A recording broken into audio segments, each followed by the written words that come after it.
नमस्कार, मैं doctor Gopal Lohia. Best flower remedies के केस स्टडीज़ का अगला केस हम लोग आज देखने जा रहे हैं।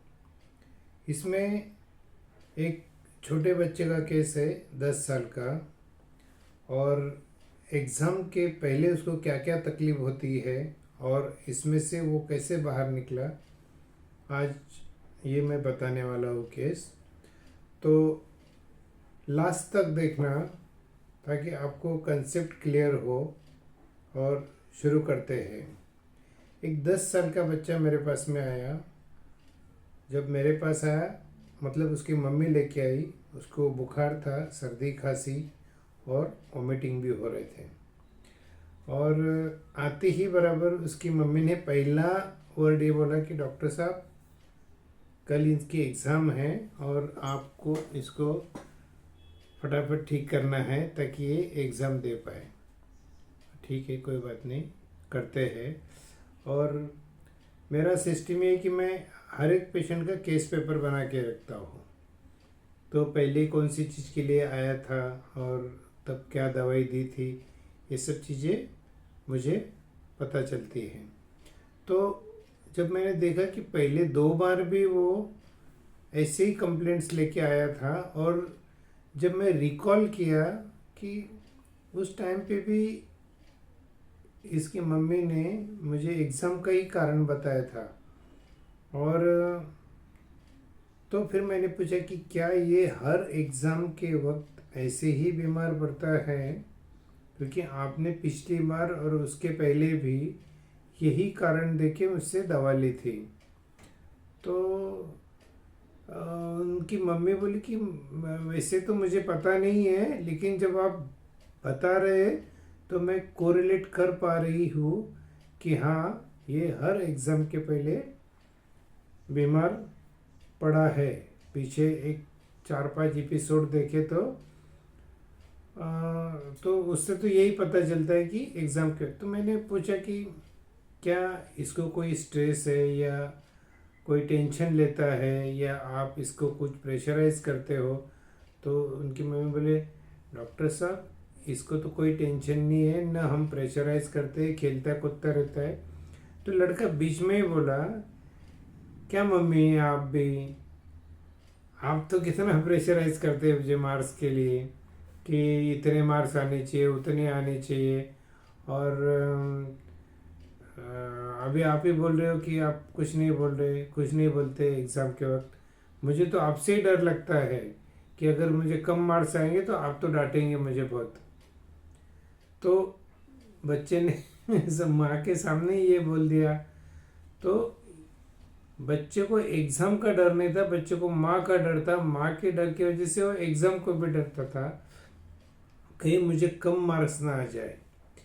तो देखिए, अभी बुखार के लिए तो कोई दवाई नहीं होती है बेस्ट फ्लावर में, लेकिन ये जो सिम्टम्स है डर वाले, इनको बेस्ट फ्लावर मेडिसिन आसानी से निकाल सकती है, एकदम अच्छी तरह निकाल सकती है। तो ये यही हिस्ट्री पे, इसलिए हिस्ट्री लेना बहुत इम्पोर्टेंट है। आपको हिस्ट्री भी अच्छे से लेना पड़ेगा, आपको चौकन्ना भी रहना पड़ेगा, आपको सब चीज़ों पे ध्यान रखना पड़ेगा। नहीं तो क्या होता है, हम लोगों के पास में हिस्ट्री आधी अधूरी रहती है और फिर वो रिजल्ट नहीं आते हैं। मुझे कई फ़ोन आते हैं देश विदेशों से कि डॉक्टर साहब, हमने ये यूज़ किया और हमको रिज़ल्ट नहीं आए, हमने वो यूज़ किया, हमको रिज़ल्ट नहीं आए। Really it works. आपके वीडियोस देख के तो लगता है वर्क करती, लेकिन हम जब देते तो वर्क नहीं करती। उसका कारण यही है कि आपको पूरी केस को अच्छे से समझना पड़ेगा कि इसके बैकग्राउंड में क्या चल रहा है। सामने जो आएगा वो उसके ऊपर से प्रिस्क्राइब करेंगे तो शायद वो काम न भी करे। आपको देखना है कि बैकग्राउंड में क्या चल रहा है, भाई क्या हो रहा है ये आदमी की लाइफ में, पेशेंट के लाइफ में क्या हो रहा है, वो जानना बहुत ज़रूरी है। तो ये बच्चे को मैंने आस्पेन, लार्च, चेरी प्लम और मिमुलस, ये 4 दवाइयाँ मिक्स करके अच्छे 4-6 महीने तक खिलाई। 4-6 महीने तक खिलाने के बाद में उसका एग्ज़ाम का पूरा डर तो निकल ही गया। बार बार जो सर्दी खांसी बुखार आते थी, वोमिटिंग हो जाती थी उसको, वो भी ख़त्म हो गया। तो आस्पिन दिया उसको, एक जो अकारण डर था कि जिसको उसको पता भी नहीं था कि वो डर रहा है, वॉज नॉट नोइंग इट, कि वो डर की वजह से, इतने डर की वजह से उसको वोमिटिंग और वो सब सर्दी खांसी भी हो रही है।